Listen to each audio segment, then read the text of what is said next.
there are many people out there who want to include staff education and training into their work culture, but they're not sure how receptive their team is going to be, or maybe they just don't know where to get started.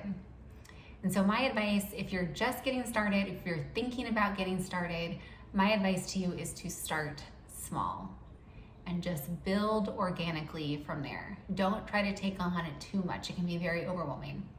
And I share this advice both as a consultant, a training consultant, but also as a practitioner. So I'll share a quick story with you guys.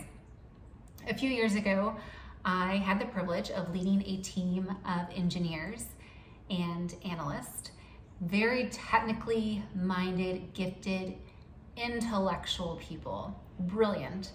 And we went into the traditional route of workshops and formalized training for certification.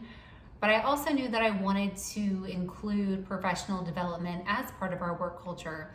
I wanted to be able to empower them to grow into whatever position or career goals that they had. So we started to look at internal opportunities for improvement, and we actually stumbled into it by necessity.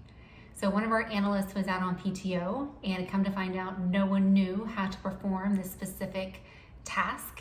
And so we ended up having to call her to help walk us through it. And I felt so bad that we were doing that while she was on vacation. And so we went ahead and put together a how-to and a little video so we could accomplish that task. And then we ended up doing the same thing for a lot of other processes that we had in place at the time. And then that eventually grew into little tips as part of our weekly team meetings.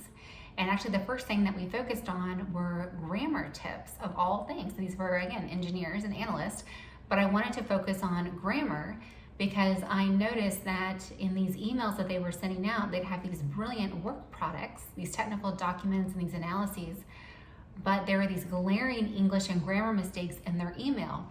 And I didn't want those obvious, what I felt like careless, sloppy mistakes to diminish their work product.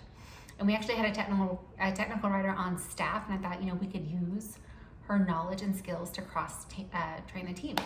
And we did, and they actually were very receptive to it, and they ended up looking forward to the grammar tip each week. And then another analyst ended up teaching us Excel hacks and then SQL database tips. And then before too long, we had lunch and learns for the whole company and these more formalized training sessions. And so it just sort of took on this whole new world of education and training, and that felt very normal to us to cross-train each other, to teach each other, and to learn from each other. And it actually made us a stronger, better team. So again, you'd be amazed at how something very small can turn into a complete shift in your entire work culture and bring you together as a team. But the trick is to start small. So for those of you that have done this and had success with it or have other training tips, I'd love to hear them. We're all about empowering one another, so please drop your comments and tips down below. Thanks, y'all.